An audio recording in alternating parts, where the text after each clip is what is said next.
X equal to વિધેય છે sine x minus cos x, X not equal to 0 અને x equal to 0 ત્યારે -1. પહેલાં આપણે 0 સિવાયની બાબતો માટે ચર્ચા કરીએ કે આપણે જાણીએ છીએ કે સાઇન પ્રત્યેક એક્સ બિલોંગ્સ ટુ આર પર સતત,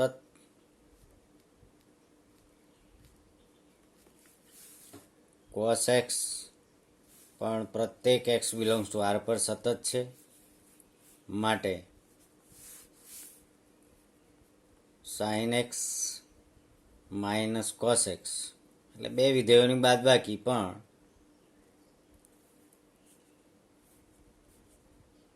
આર પર સતત છે. એટલે અહીં એક્સ બરાબર 0 આગળ સાતત્ય ચકાસશે.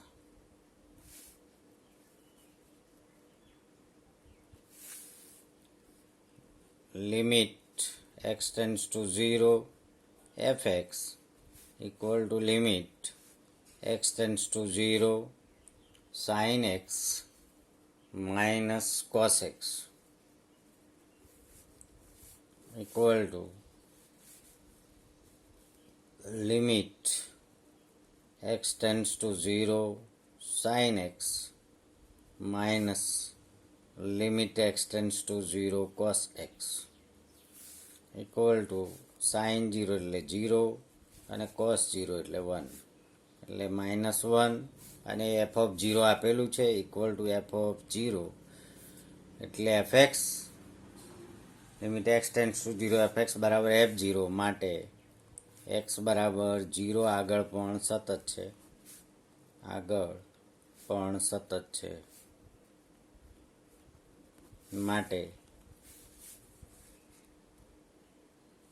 આપેલ વિધેય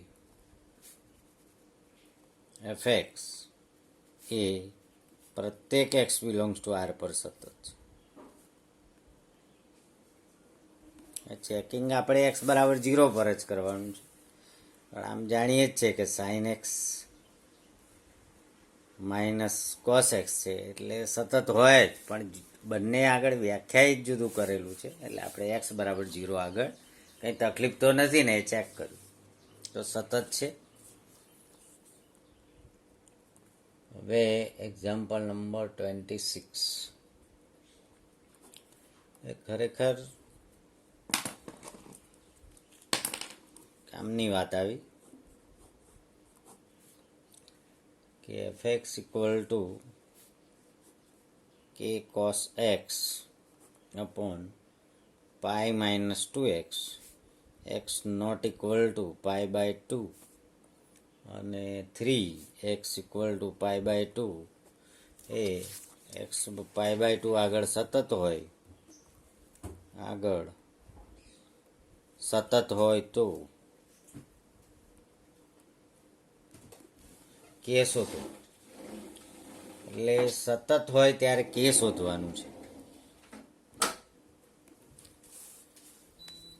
તો અહીંયા આપણે પહેલું જ વાક્ય આપણું એવું આવશે કે આપેલ વિધેય છે એક્સ ઇક્વલ ટુ π/2 આગળ સતત છે. અહીં એક્સ બરાબર π/2 આગળ એફ સતત હોવાથી limit x tends to π/2 f x equal to F of π/2 થાય. માટે limit x tends to π/2 k cos x upon pi minus 2x equal to F of π/2 એટલે 3. કિંમત લખી દેવાય. કે કોમન લઈ લો, /2 કોમન લઈ લો. લિમિટ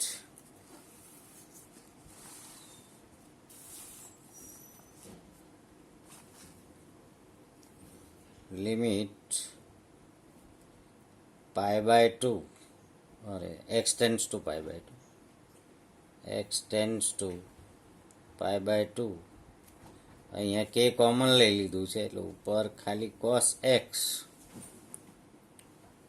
એટલે કોસ એક્સની જગ્યાએ સાઈન લખી નાખીએ તો એક સ્ટેપ બચશે, pi by two minus x, અને છેદમાં pi by two minus x. Two common એ બહાર આવી ગયા ને, કે કોમન ને ટુ કોમન ને કોસની જગ્યાએ તમે શું લખી શકશો, pi by two minus x equal to 3.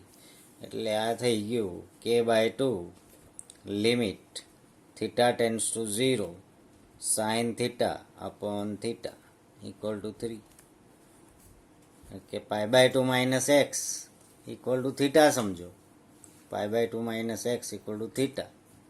તો જેમ એક્સ એ પાઈ બાય ટુને અનુલક્ષે તેમ થીટા ટેન્સ ટુ 0, એટલે સાઇન થીટા આવી ગયું. કોસને બદલે sine pi by two minus x તો બધા જાણે છે, લખાય. Cos theta equal to pi by two minus theta, એટલે sine pi by two minus x. નીચે pi by two minus x કરવું હોય તો આપણે બે કોમન લેવાના છે, કે બાય ટુ થઈ જાય. તો therefore K by two into 1 equal to 3, therefore K equal to 6. એટલે સતત હોય તો કે કઈ રીતે શોધવું એ મહત્વનું છે. સતત હોય તો કે કઈ રીતે શોધવું આપણે જોયું કે F of pi by two લખી દેવાનું, એફ એક્સ બરાબર, અને ડાબી સાઈડ ગણતા ગણતા જવાનું, જવાબ આપેલો હોય અને સરખાવી દઈએ એટલે મળી જાય. તો આ એક સારો ટોપિક છે, એટલે આપણે સ્ટાર અહીં પાડીશું, કે શોધવાનું.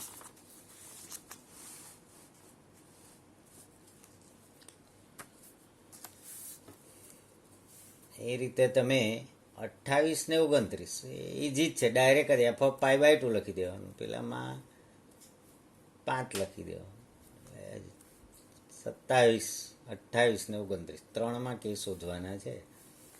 આપણે હજી એક જોઈ લઈએ, 28 જોઈ લઈએ કે એફ એક્સ ઇક્વલ ટુ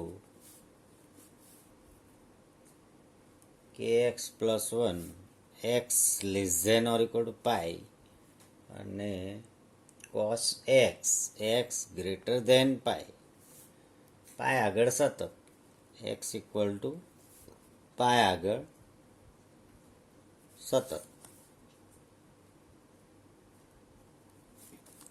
સતત છે એમ કહી દીધું એટલે આપણે અહીં limit x tends to pi F x equal to F of pi, therefore limit x tends to pi F X એટલે વિધેય આવશે, અહીંયા X tends to minus pi લખવું પડશે, પાઈ માઇનસ, એટલે કે x plus 1 equal to limit x tends to pi plus જમણી બાજુનું વિધેય અને equal to F of pi. જ્યારે નોટ ઇક્વલ ટુ હોય ત્યારે F x equal to F pi direct લખવાનું, પણ અહીંયા ડાબાલક્ષ લખવું પડશે. ડાબાલક્ષ, જબાલક્ષ અને વિધેયની કિંમત ત્રણેય સમાન હોય તો એને આપણે સતત છે એમ કહીશું. તો આ દાખલામાં લેસ ધેન ને ગ્રેટર ધેનનો ઉપયોગ કરવામાં આવ્યો, એટલે ડાબાલક્ષ ને જબાલક્ષ સરખાવી દઈએ તો કે ઇન્ટુ પાઈ આવશે પ્લસ 1 ઇક્વલ ટુ કોસ પાઈ, અને k into pi equal to minus 1, એટલે કે પાઈ ઇક્વલ ટુ માઇનસ 2, માટે k equal to minus 2 upon pi. બસ આ જવાબ. કે શોધો તો k equal to minus 2 upon pi. એટલે લેસ ધેન ગ્રેટર ધેનમાં આપણે direct f x equal to F of pi લખી શકતા નથી, એ જરા ધ્યાન રાખવું પડશે. 27 f x equal to k x square, અહીંયા 3 છે, x less than or equal to 2, x greater than 2, x બરાબર 2 આગળ સતત. એટલે અહીં લખીશું limit x tends to 2 minus k x square equal to limit x tends to 2 plus 3. વિધેય અહીંયા 2 પ્લસ જબાલક્ષ ડાબાલક્ષ, આ ડાબાલક્ષ અને આ જબાલક્ષ બંને સરખાવી દેવાના. હવે એક્સ ટેન્સ ટુ 2 મૂકી દેવાનું. K into 2 square equal to 3 માટે 4k ઇક્વલ ટુ 3 માટે k ઇક્વલ ટુ 3/4. 27માં થશે. 29માં હવે ખ્યાલ આવી જશે ડાબાને જબા કરવાનો, એટલે વાંધો નહીં આવે. 30 એ અને બી શોધો. એ અને બી શોધો. ત્યાં તમને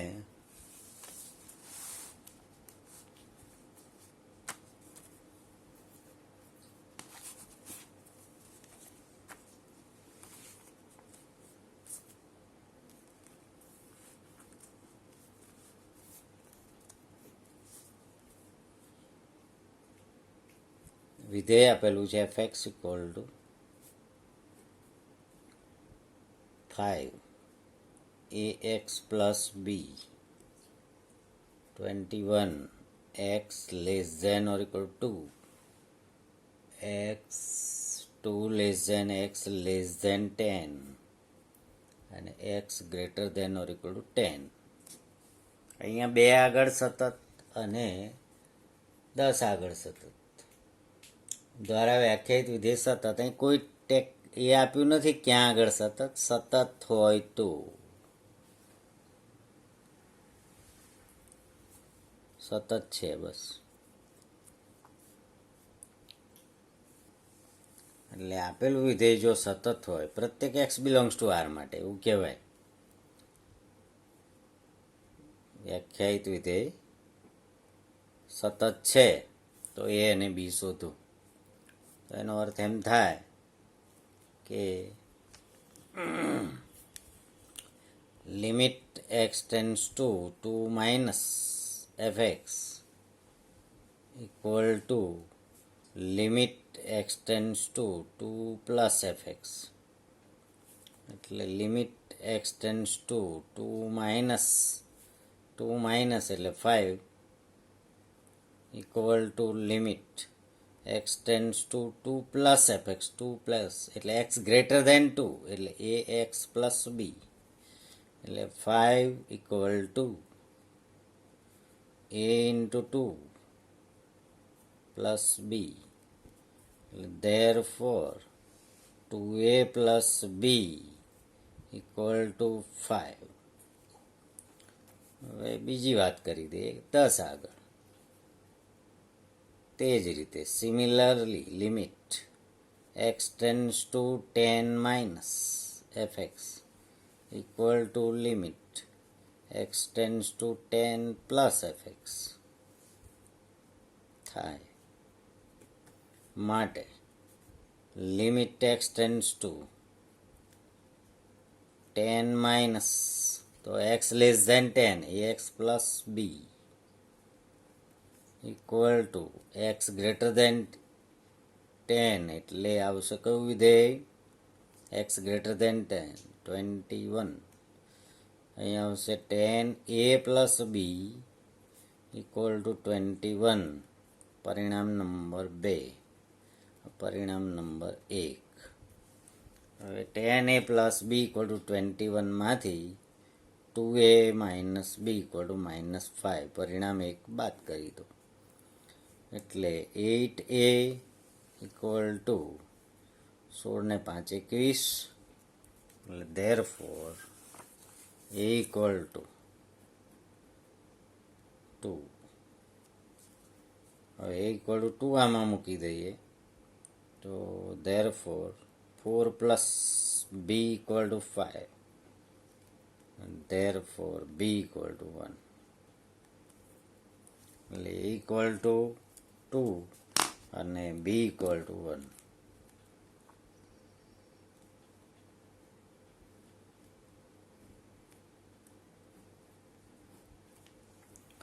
એટલે સતત હોય તો અહીંયા 2 આગળ પણ સતત થાય.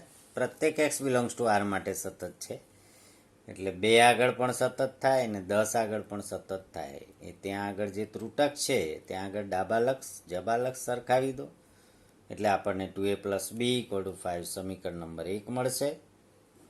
પછી 10 આગળનું ડાબા લક્ષ ને 10 આગળનું જબા લક્ષ સરખાવી દો એટલે 10a + b = 21 મળશે. સમીકરણ 2માંથી 1ને બાદ કરો.